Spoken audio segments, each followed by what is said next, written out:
Hey there.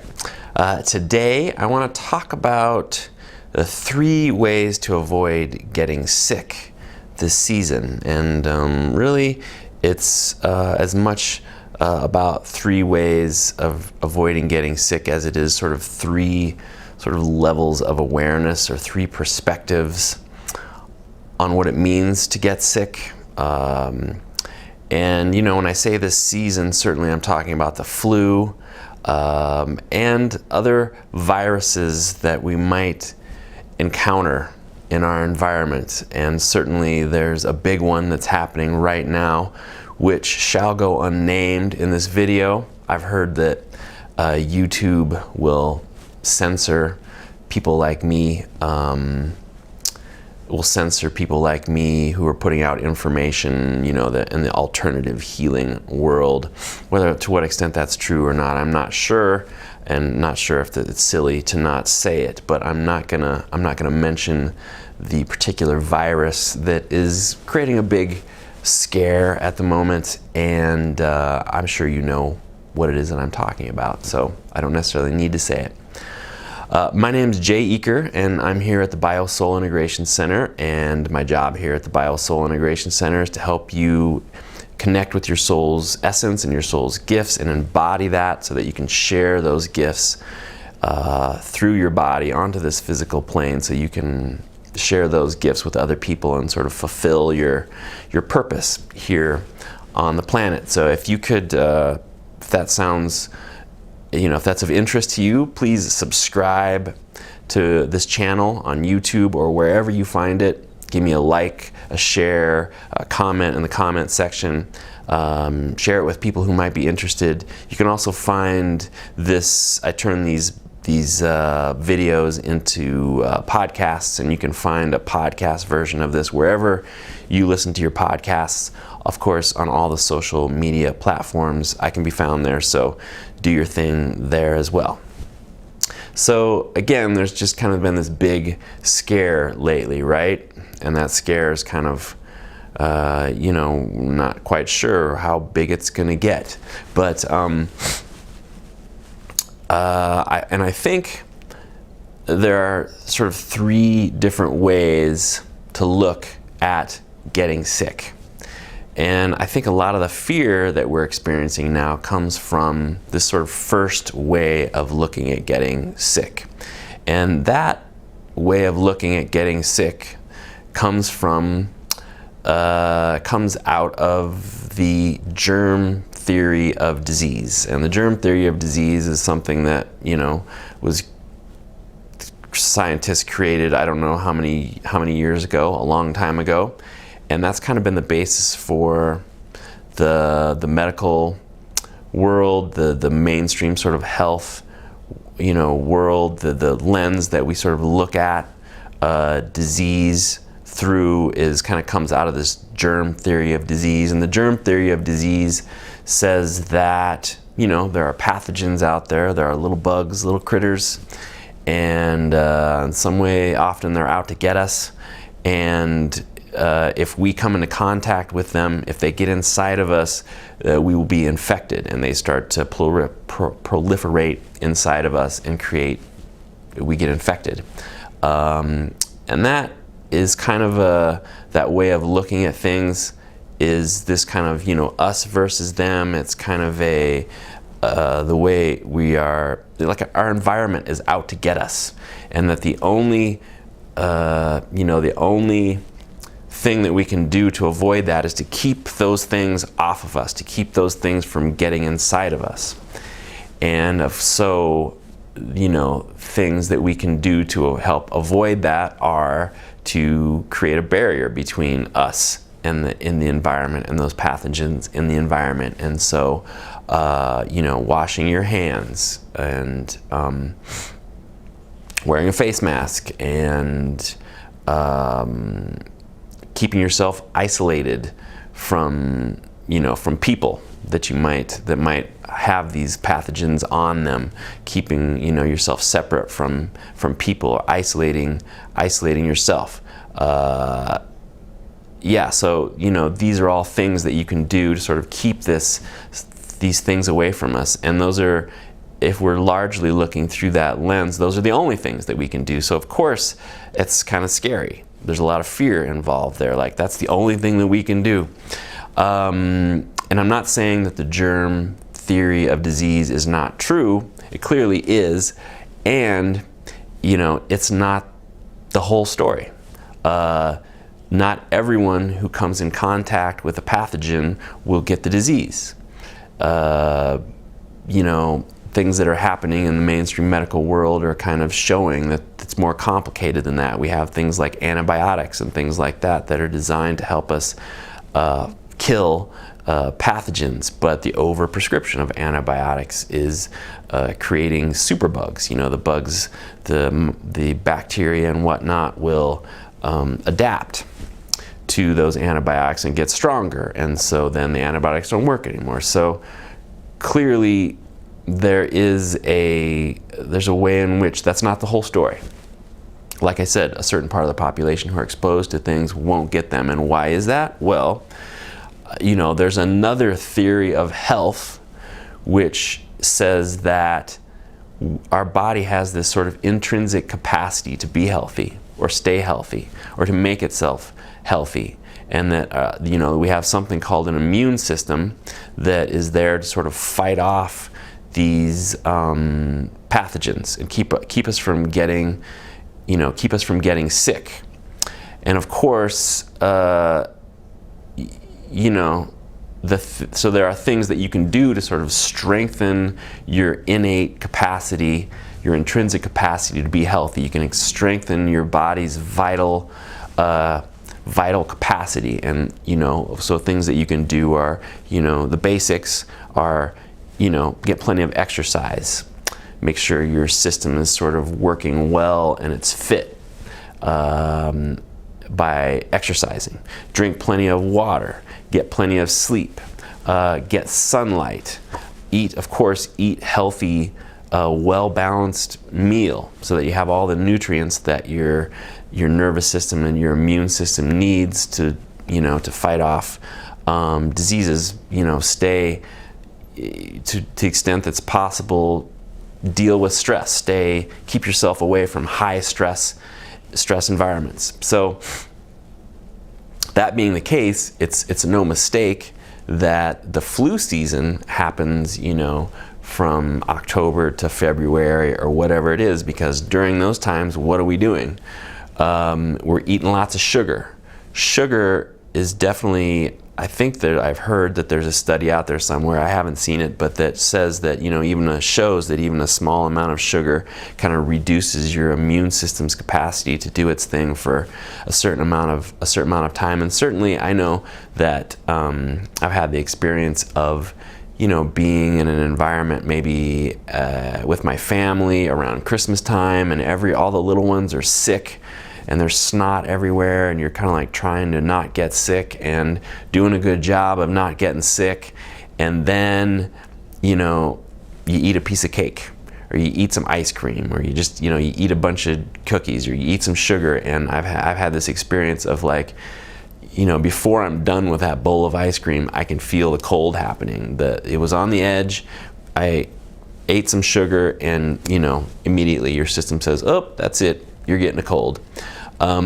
You know, what else do? We drink lots of alcohol during that part of the year that we're naturally getting less sunlight just because the sun's not out as much, but then, you know, maybe it's cold or whatever, and so we stay inside and we don't get as much sunlight. Sunlight creates vitamin D.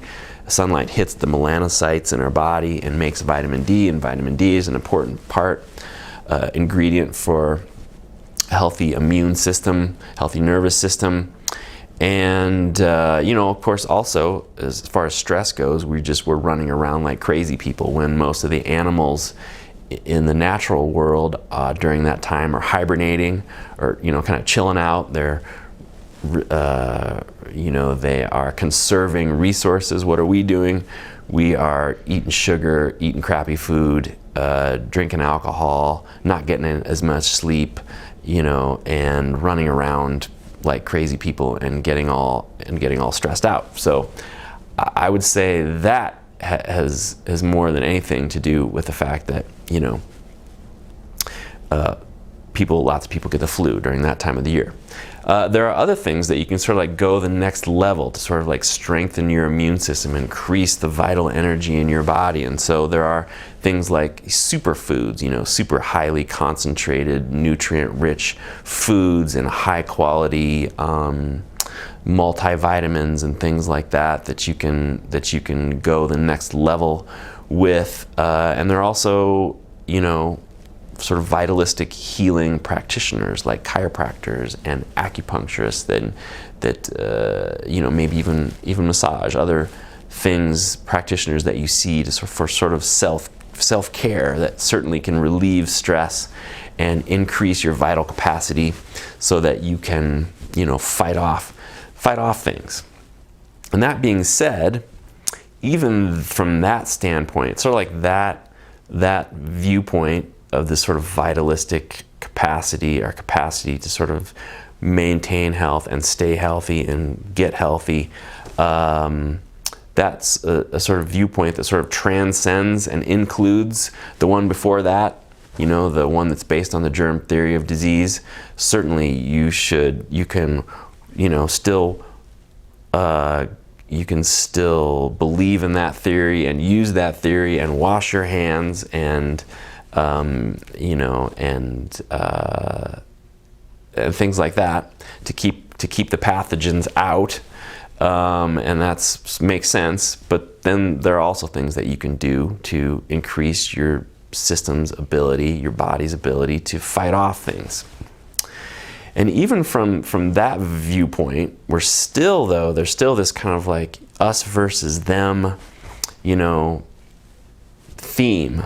We're kind of like we're trying not to make sure the pathogens don't get on us, and we are strengthening, creating this wall, creating this barrier in our bodies. It's kind of like as if if I'm not sick, that means that the sort of my internal environment is sort of pristine, and there's no bugs in there, there's no pathogens in there. I've managed to keep them all outside, and that's kind of what your immune system does. But that's not the whole truth either. The truth is that it's more complicated than that. And so the paradigm that I'm kind of working from at the BioSoul Integration Center is that life is holding us. Life and our bodies are not against us like we can tend to think.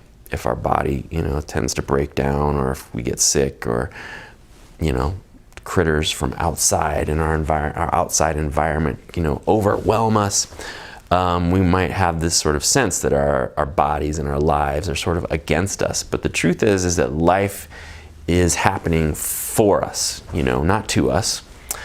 And that everything that we encounter in life is designed to get us to feel more. It's designed to get us to pay closer attention, so that because our attention kind of lubricates our evolution. There's a way in which our conscious life is constantly nudging us towards a greater level of evolution, towards our spiritual unfolding, our sort of body-mind unfolding. And there's a way in which life is kind of nudging us in that direction, and I think it uses any element in our environment to do that. And so in that situation, our immune system is not so much this thing that kind of creates a barrier between us and the environment, but it's more about having a relationship between the environment. It's more like this give and take conversation between us and the environment. Our world is evolving and changing, and we are being asked to evolve and change along with it. And in that exchange, there's sort of a massive amount of information that's being exchanged between us and our world on many levels. So something on the level of the pathogens that we run into in the world, there was this the Human Biome Project, I think it's called. It's an offshoot of the Human Genome Project, which was a World Health Organization thing that was done, sponsored thing that was done, I don't know, many years ago, where they, the Human Genome Project, where they mapped the human genome. And off of that, they decided to also map, they discovered in that process, I think, how much genetic material is in our bodies that's not us. And so they decided to map that material. And what they found is that, there are, they say, an estimated 70 to 100 trillion cells in the human body. Well, that there are something like 5 to 10 times as many microbes on and in our bodies. Microbes being bacteria and viruses and fungi. And so, to think that we are separate from our environment, from the pathogens and the microscopic part of our environment, to think that we could or are or could ever be separate from that is ridiculous. We are literally swimming in microbes. They are on us and inside of us all the time. And actually, it turns out that the bacteria, say in our gut, they are hugely responsible for, they basically are our immune system. Microbes in our bodies, they signal cell growth and development. Like I said, they run our they digest our food for us. So there's these major ways in which we are really like merged with that world.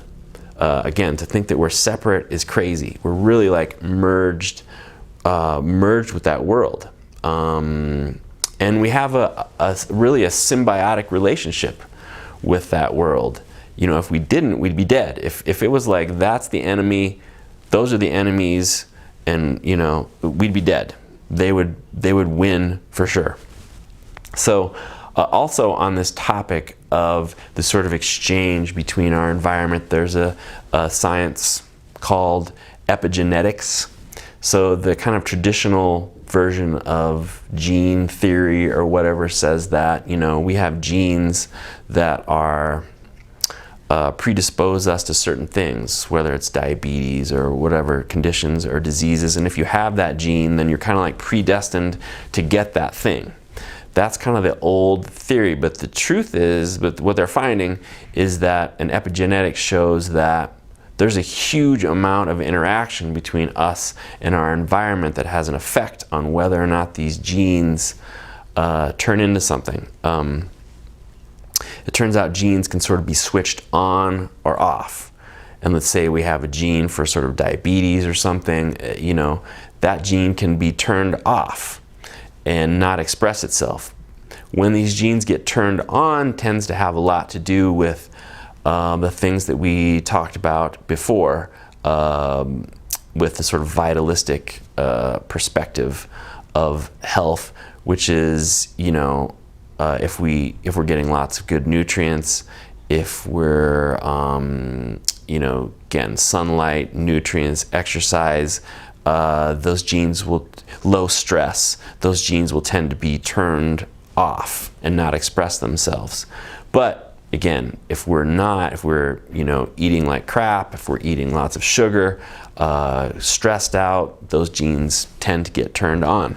But those genes are also very responsive to very subtle things going on in our environment, like the electromagnetic fields that are surrounding us, like the Wi-Fi, computer Wi-Fi that is, blasting through us and that we're surrounded by, cell phone, electromagnetic radiation from cell phones, and all the electromagnetic fields that are given off by the planet, by the animals and plants in the planet, by other people. Like the genes in our cells are sensitive to those electromagnetic fields and can be turned off or on, in response to that. So very, on that basic level, on the level of our genes, we are very much in a sort of communication with our environment.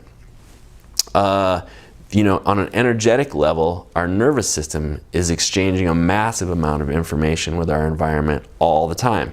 Like I'm always talking about in these videos, there's a part of our system that's online when we're in the womb, as soon as our nervous system starts to develop. When we're in the womb, when we're little kids, up to about age 7, the part of our system that's online, it's a part that's just really feeling into our environment. It's a sort of primitive part that's of our nervous system that is relating to the world largely through the energetics, the energetic milieu of our environment, and gathering information about how to do this human thing based on what it senses there. And so there's a massive amount of information exchange happening on the level of our nervous system.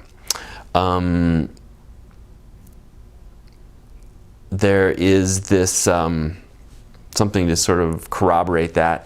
There's a research and education organization known as the Institute of Heart Math, and the Institute of Heart Math has been doing research on the heart for like 30 years, I think. And what they've discovered is that the heart is a major, it's known as a second brain.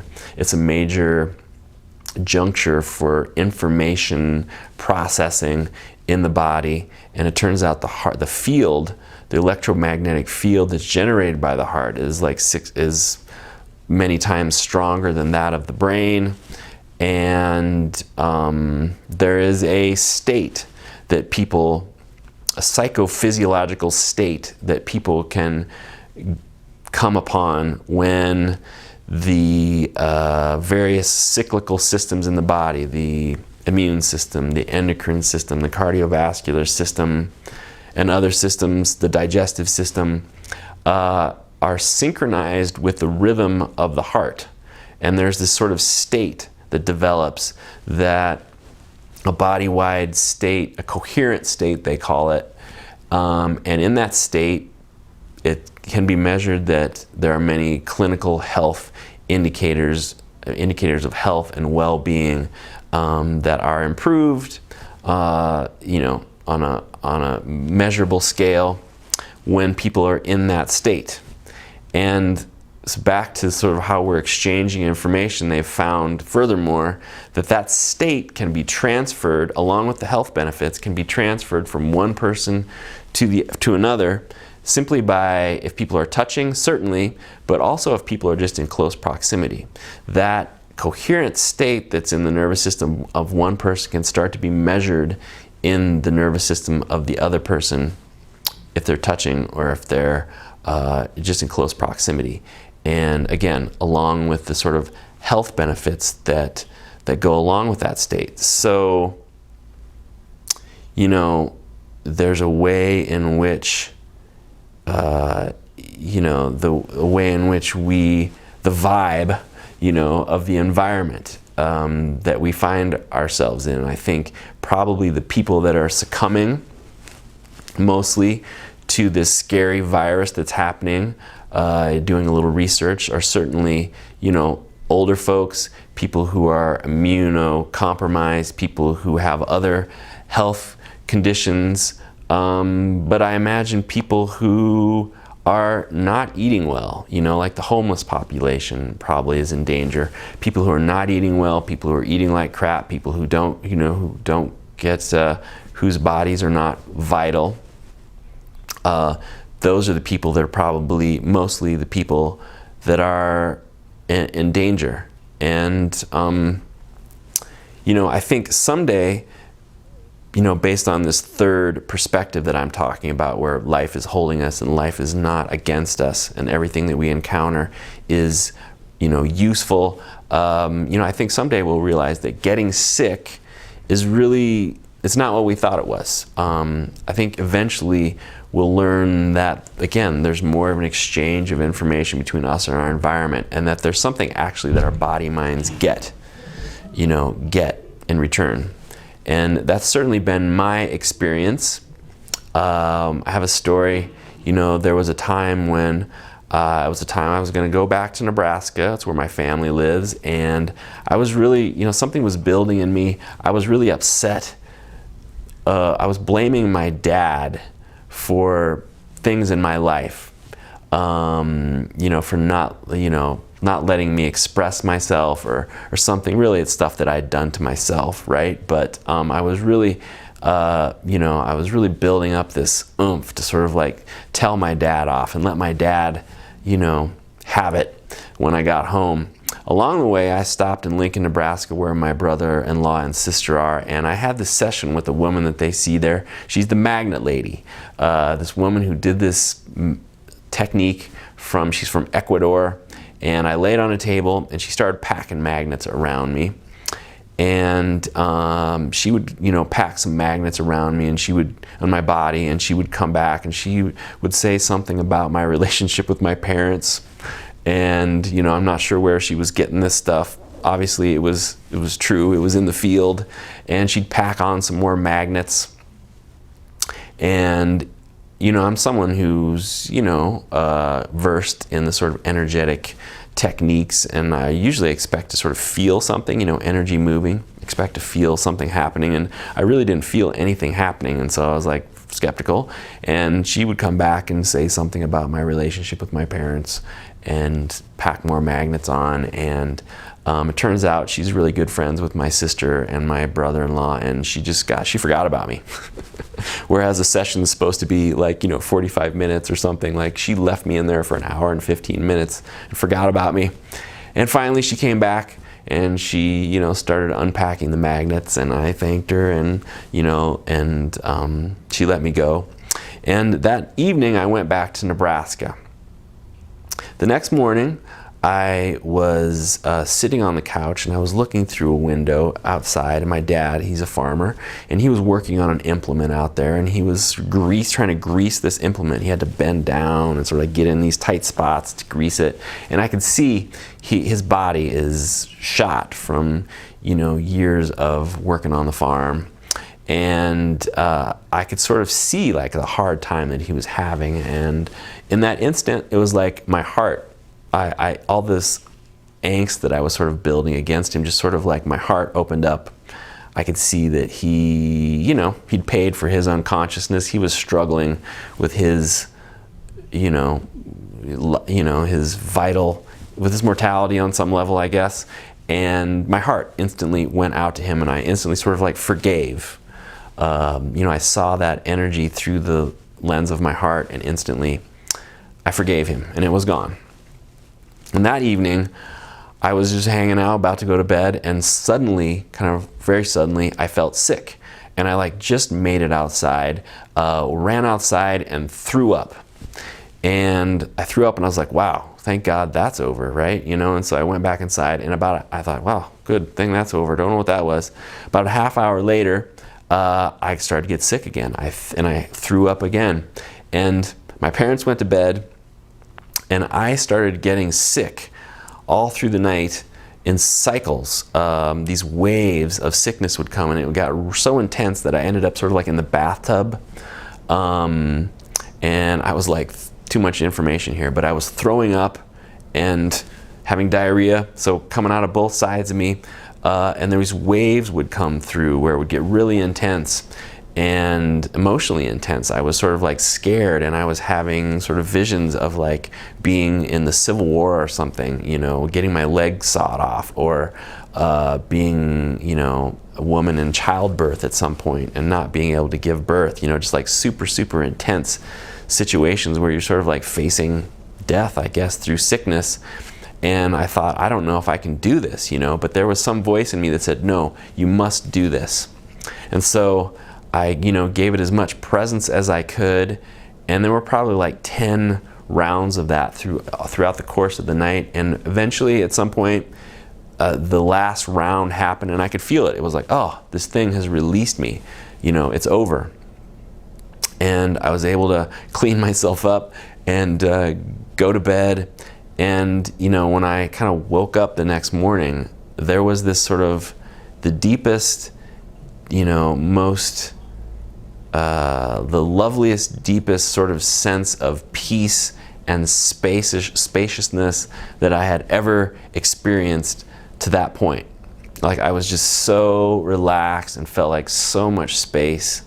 in my body, and I wanted to do nothing more than, I didn't want to eat. The emptiness was just exquisite. I didn't want to eat.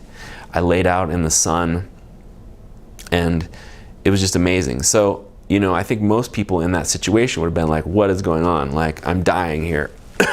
I've poisoned myself. I've eaten something I've poisoned. I've got Ebola, you know, like, I'm dying here. I need to get myself to a hospital right now. But I stuck it out and trusted my body, and I came out, you know, I came out the other end, and I'm certain that I came out the other end more evolved. I came out the other end much better off, you know, on every level. And I experienced that with my clients as well. Often clients get sick, and after the fact, there is, you know, some indicators of increased neural integrity. There's less tension in their system. They've moved through, they're more connected to themselves. They've moved through some issue, and often getting sick is sort of connected with something that's building, some issue that's building in them. And afterwards, there's, you know, measurable levels of neural integrity, and that's how it kind of,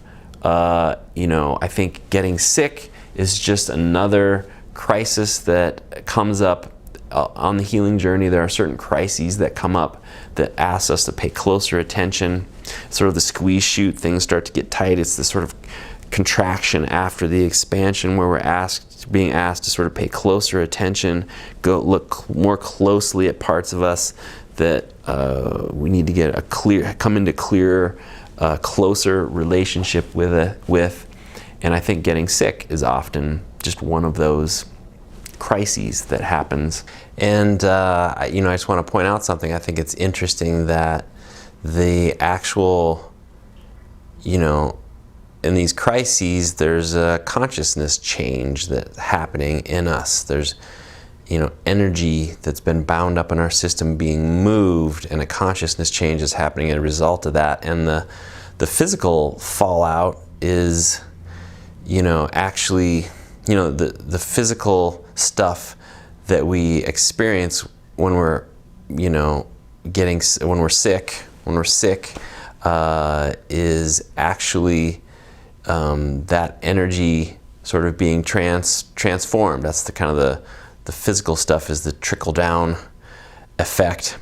And so, you know, that's happening to us when we get sick, but also, you know, that's happening on a collective level. There's a consciousness change that happens on a collective level, and I think the fallout of people getting sick is, you know, part of a consciousness shift that's happening on a collective level. If we are sort of connected to ourselves on that spiritual, that embodied spiritual level, then it's easier to adapt to our environment. It's easier to sort of like come to a compromise with our environment. And, you know, getting sick doesn't have to be as intense as it would otherwise.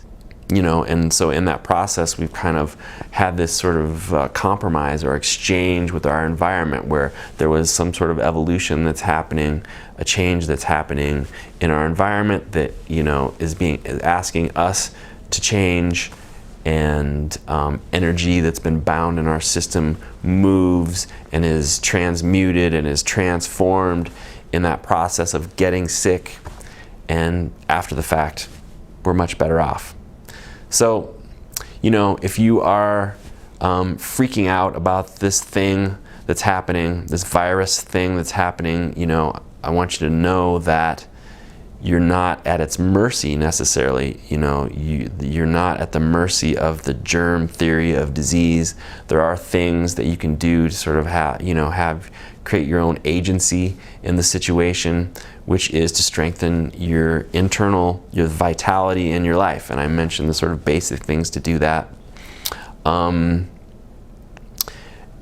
you know, if you are someone who is on a spiritual healing journey, as someone who is familiar with what I'm talking about, then there are certainly things like what I do here at my office, BioSoul Integration, which is and if you're you're not local to me here, you could look up something called Network Chiropractic or Network Care. That's the foundation for the work that I do.